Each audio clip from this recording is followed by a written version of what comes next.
फरमान साहब, इज़राइल फ़िलिस्तीन का जो कॉन्फ्लिक्ट चल रहा है, पूरी दुनिया की उस पर नज़र है।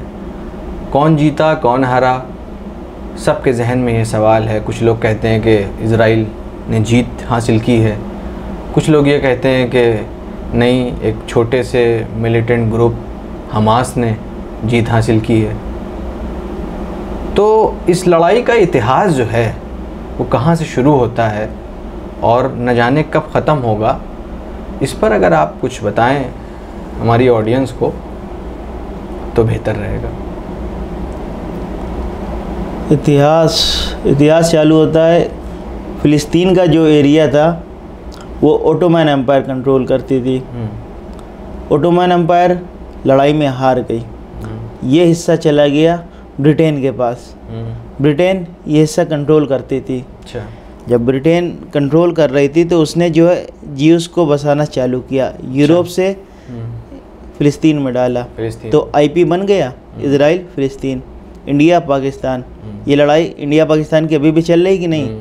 यानी तो उसी तरह आप कहना चाहते हैं कि डिवाइड एंड रूल की पॉलिसी वहाँ भी चली, वहाँ भी चलाया, पूरे मिडिल ईस्ट को बर्बाद कर दिया इस लड़ाई के चक्कर में। फिर ये जो कॉन्फ्लिक्ट है इस पे मैं आता हूँ। इंटरनेशनल कम्युनिटी ने कई बार समझौता कराने की कोशिश की। वेस्ट जेरूशलम दे दिया इज़राइल को, ईस्ट जेरूशलम दे दिया फ़िलिस्तीन को। तो इज़राइल का ये सपना है कि जेरूशलम को हमको अपनी कैपिटल बनाना है और वो पूरा जेरूशलम चाहता है। यानी ग्रेटर इज़राइल का जो उनका कॉन्सेप्ट है, उसकी कैपिटल जेरूशलम रखना चाहते हैं। अच्छा। प्रॉब्लम अभी तब चालू हुई जब ईस्ट जेरूशलम में एक मोहल्ला शेख जर्रा से जो है इन्होंने इलीगल फ़िलिस्तीनियों को निकालना चालू किया। जब वहाँ से फ़िलिस्तीनी निकल रहे थे तो एक विरोध चालू हुआ मस्जिद अल-अक्सा में। रमज़ान का महीना था, प्रोटेस्ट तेज़ होने लगे। जैसे प्रोटेस्ट तेज़ होने लगे, फ़िलिस्तीनी जब प्रोटेस्ट कर रहे थे तो उधर से इजरायली प्रोटेस्ट करने लगे। तो कुछ राइट विंग के लीडर थे, उन्होंने इसमें आग और लगवाई। अच्छा। तो पत्थरबाजी, हालांकि उसकी रिपोर्ट नहीं मिली कि मस्जिद अल-अक्सा से पत्थरबाजी चालू हुई, पर इजरायली पुलिस अंदर घुस आई। रबर बुलेट की फायरिंग हुई है जिसमें कई फ़िलिस्तीनी मारे गए। तो हमास ने अल्टीमेटम दिया कि इजरायली पुलिस जो है मस्जिद अल-अक्सा को छोड़े वरना हम कार्रवाई करेंगे। इजरायली पुलिस ने नहीं छोड़ा, इजरायली फोर्स ने नहीं छोड़ा। तब हमास ने जो है रॉकेट मारे। एक सवाल ये भी है कि why Israel declare unconditional ceasefire? क्या ये सीज़ फायर अनकंडीशनल था? इसकी बहुत सारी वजह है और ये जो क्वेश्चन चल रहा है मैं इससे सहमत हूँ कि इजराइल ने जो है अनकंडीशनल सीज़ फायर कर दिया। इजराइल का बहुत भारी नुकसान हो गया था। इजराइल ने सोचा था 2 दिन बम गिरा के हम जीत जाएंगे, ऐसा नहीं हुआ। 368 मिलियन का इजराइल का नुकसान हो गया। अच्छा। आयरन डोम बहुत एक्सपेंसिव था। जब चीप रॉकेट मार रहे थे हमास वाले, सस्ते रॉकेट ईरानियन बने, गिट्टी और पाइप के रॉकेट जब मार रहे थे तो उसके चक्कर में मिसाइलें बहुत बर्बाद हो गई आयरन डोम की। अच्छा। कैपेसिटी बची नहीं थी। यानी हमास ने भरपूर नुकसान किया इजराइल का, बहुत भरपूर नुकसान किया। और इनको ये भी नहीं पता था कि कितने हज़ार रॉकेट उनके पास और हैं। सवाल आपसे, कौन है हमास? कौन सपोर्ट करता है इस संगठन को? कैसे इसकी फंडिंग होती है? एक छोटा सा संगठन जिसने 11 दिन तक लड़ाई पे मजबूर किया इजराइल को, उसके बाद सीज़ फायर करना पड़ा। हमास बना था 10 दिसंबर 1987 में। अच्छा। ये छोटा सा ग्रुप है जो गाज़ा के एरिया को कंट्रोल करता है। कई लोगों की निगाह में ये एक टेररिस्ट ऑर्गेनाइजेशन है। अच्छा। और कईयों की निगाह में एक पॉलिटिकल ऑर्गेनाइजेशन है। दुनिया 2 तरफ बटी है इसको लेकर। अभी जो हमास का कंट्रोल जिसके पास है उस कंट्री का नाम है, देखिए, ईरान। अच्छा। ईरानी वो कंट्री है जो इराक कंट्रोल करती है, ईरानी वो कंट्री है जो सीरिया कंट्रोल करती है, ईरानी वो कंट्री है जो लेबनान कंट्रोल करती है, ईरानी वो कंट्री है जो यमन को कंट्रोल करती है। हालांकि ईरान तो ये खुल के बात नहीं कहता। नहीं, ईरान खुल के बात नहीं करता, पर जो हथियार है वो ईरानी के थ्रू जाते हैं। अच्छा। जब हिज़्बुल्लाह लेबनान में जो एक ग्रुप है, क्या वो भी सपोर्ट करता है हमास को? अभी प्रॉब्लम तब चालू हुई थी जब हिज़्बुल्लाह और हौती रेबल एक्टिव होने वाले थे इस लड़ाई में कि हमास की तरफ से हम जाके हम इजराइल पे अटैक कर देंगे। तो फिर ये जो है एक पूरा ट्रायंगल बन गया है, हौती, हिजबुल्लाह, हमास, ये पूरा एक ट्रायंगल बना हुआ। ट्रायंगल क्या इजराइल के लिए मुसीबत का सबब बनेगा? मुसीबत का सबब 100% बनेगा, क्योंकि इस वजह से अब इसमें बड़े बड़े देखिए देश इन्वॉल्व हो गए। सीरिया और इराक अब ये बोल रहा है कि जब हमास 11 दिन तक लड़ सकता है बंदूक और रॉकेट से, तब हम क्यों नहीं लड़ सकते? हमारे पास तो फाइटर प्लेन भी है, तमाम तरीके की हमारे पास चीज़ें, तो हम क्यों नहीं लड़ सकते? सीरिया बोल रहा मेरा गोलान हाइट कब्जा किए इसराइल, तो हम गोलान हाइट क्यों नहीं छुड़वा सकते?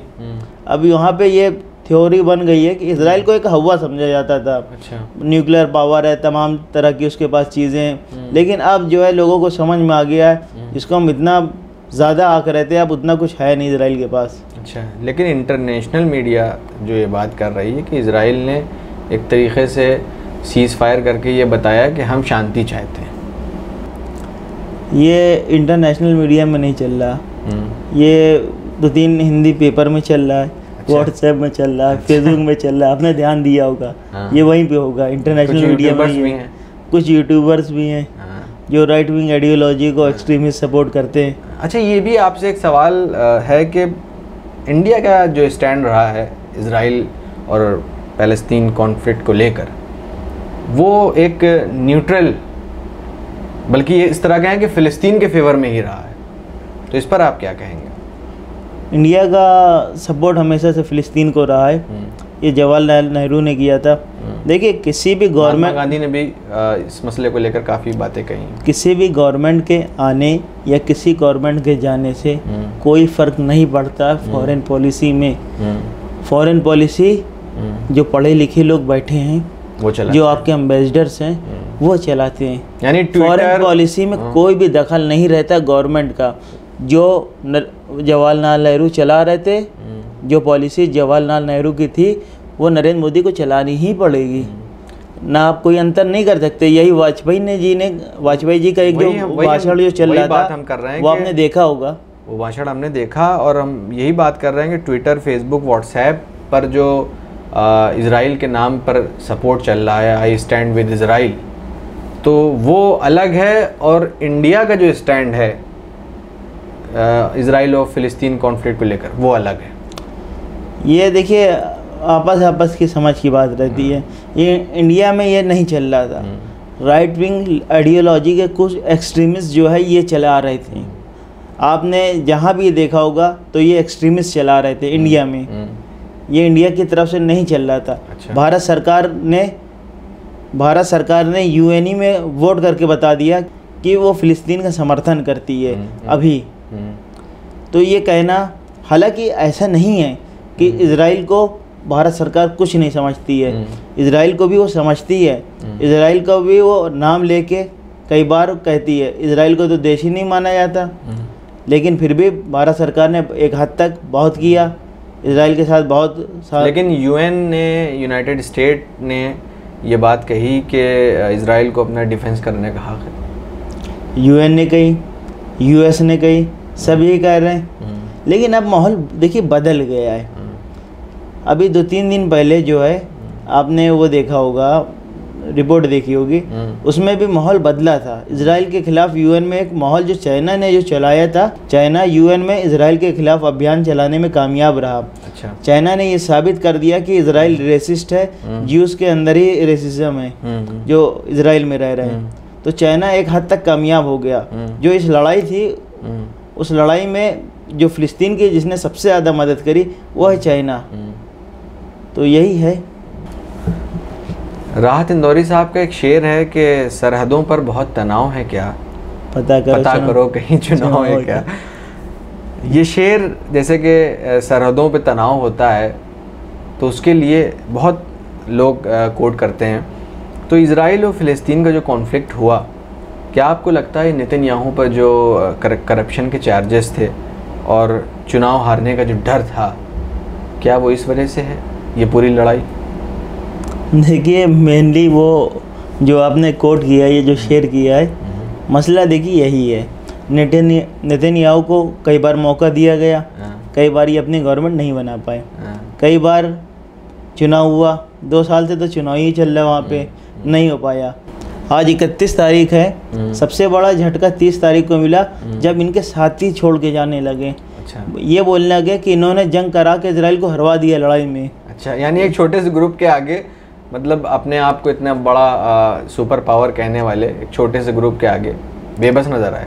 बेबस, क्योंकि इन्होंने सोचा था कि हम 3 दिन में हरा के जितने भी एक्सट्रीमिस्ट वोट हैं ज्यूज़ के हम ले लेंगे, लेकिन ऐसा नहीं हुआ क्योंकि जंग में हार गए। और जो जंग में हारने का जिसने कवर किया वो इनका अखबार है जेरूशलम पोस्ट। अच्छा, और इनके जो कमांडर हैं वो बोले हमारी हार है, उन्होंने रेडियो में ये एडमिट किया। अच्छा, जेरूशलम में साफ साफ लिखा गया कि हमने जो है कम आंक लिया हमास को, ये सबसे बड़ी गलती थी।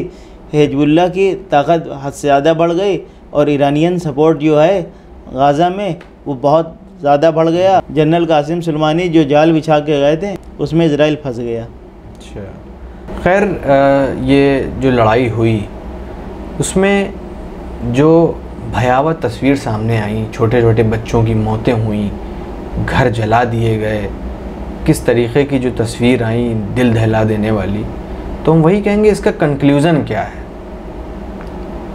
देखिए, कंक्लूजन आप जो पूछ रहे हैं, ये लड़ाई बाद में भी जारी रहेगी।